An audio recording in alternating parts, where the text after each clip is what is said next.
एक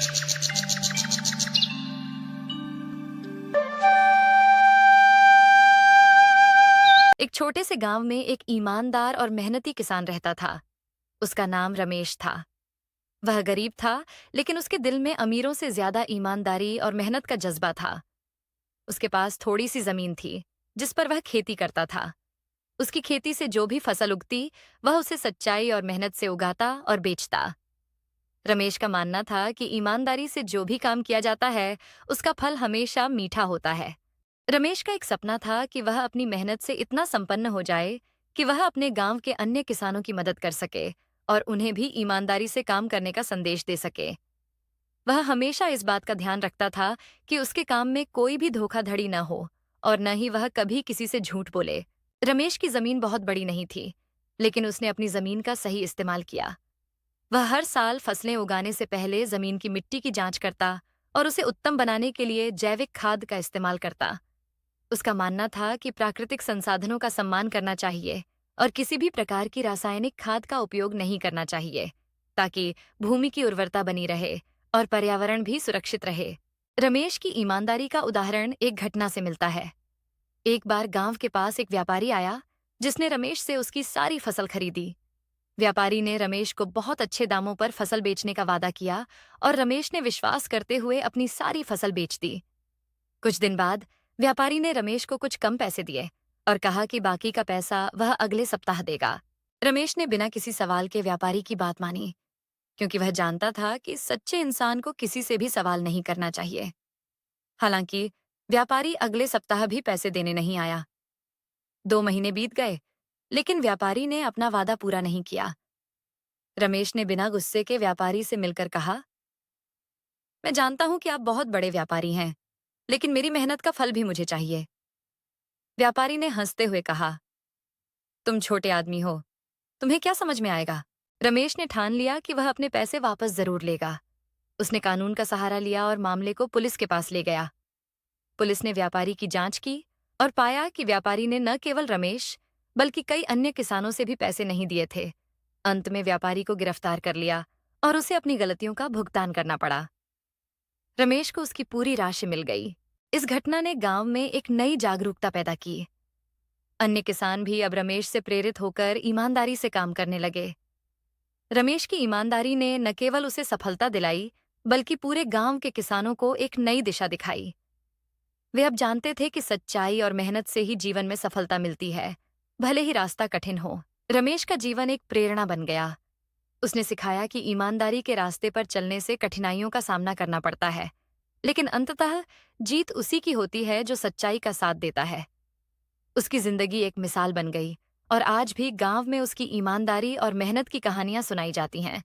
वह एक ऐसा किसान था जिसने न केवल अपनी जमीन से फसलें उगाई, बल्कि उसने अपने कर्मों से एक सशक्त समाज की नींव भी रखी। रमेश ने साबित कर दिया कि सफलता के लिए ईमानदारी और मेहनत ही सबसे महत्वपूर्ण है।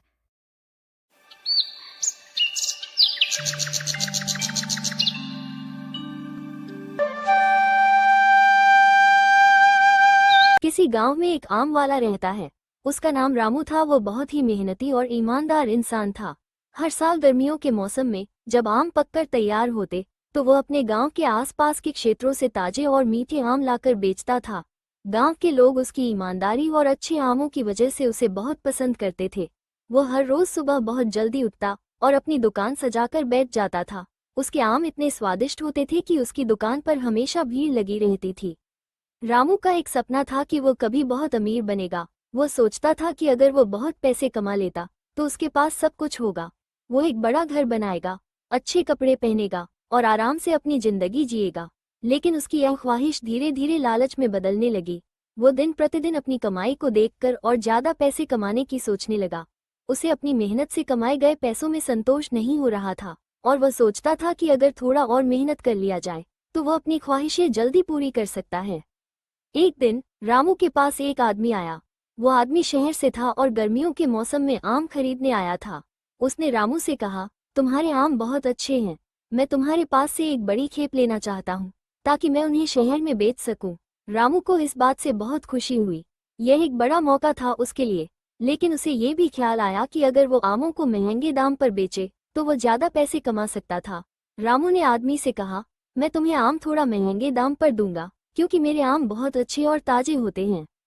आदमी ने थोड़ा सोचकर हामी भर दी और उसने रामू से बहुत सारे आम खरीद लिए। रामू ने उसकी बातों में आकर आमों को महंगे दाम पर बेचा और आदमी को उसी दिन के लिए आम दे दिए। रामू बहुत खुश था कि उसने इस बड़े सौदे से बहुत पैसे कमाए थे। वो सोचने लगा कि अब वो जल्दी ही अमीर बन जाएगा। लेकिन अगले दिन जब आदमी रामू के आम बेचने के लिए शहर गया तो उसे कोई खरीदार नहीं मिला। आम इतने महंगे थे कि कोई भी उन्हें खरीदने के लिए तैयार नहीं था। वह आदमी बहुत परेशान हो गया। उसने रामू से संपर्क किया और कहा, तुमने मुझे आम बहुत महंगे दाम पर बेचे, वे कोई भी नहीं खरीद रहे हैं, मैं उन्हें वापस तुम्हारे पास लाकर बेचता हूँ। रामू को अपनी गलती का एहसास हुआ। वह समझ गया कि लालच में आकर उसने गलत काम किया। वह आदमी वापस आकर उसे आम लौटा लाया। अब रामू के पास बहुत सारे आम पड़े थे जो कोई भी नहीं खरीद रहा था। वह बहुत चिंतित था, क्योंकि उसे पता था कि वह जो भी काम कर रहा था वह उसे परेशान कर देगा और किसी भी हालत में फायदा नहीं होगा। फिर एक दिन रामू को एक और ग्राहक मिला जो बहुत ही सरल और ईमानदार व्यक्ति था। वो व्यक्ति रामू से कहता है, तुम्हारे आम बहुत अच्छे हैं, लेकिन मुझे नहीं लगता कि इतने महंगे दामों पर वे किसी को मिल पाएंगे। क्या तुम मुझे सही कीमत पर आम दे सकते हो? रामू को उसकी बात सुनकर थोड़ी शर्म महसूस हुई। उसने सोचा, मुझे लालच करने की बजाय उसे उचित मूल्य पर आम देने चाहिए। इस बार उसने आमों की सही कीमत रखी और आदमी को अच्छे दामों पर आम दिए। आदमी खुश होकर वापस चला गया। अगले कुछ दिनों में रामू ने कई ग्राहकों को अच्छे दामों पर आम बेचे और वह खुश था कि उसने अपने लालच पर काबू पाया। रामू को ये समझ में आया कि अधिक पैसे कमाने के लिए लालच करना कोई अच्छा तरीका नहीं है। सही मूल्य पर बेचे गए सामान से ही व्यक्ति का मन संतुष्ट रहता है। वो अब जान गया था कि ईमानदारी और मेहनत से ही सफलता मिलती है, न कि लालच और धोखाधड़ी से। कई दिनों बाद रामू ने अपने पुराने तरीके को फिर से अपनाया और उसके व्यापार में धीरे धीरे सुधार हुआ। वो फिर से अपने ग्राहकों के साथ अच्छे रिश्ते बनाने में सफल रहा और उसका नाम पूरे गांव में एक ईमानदार व्यापारी के रूप में फैल गया।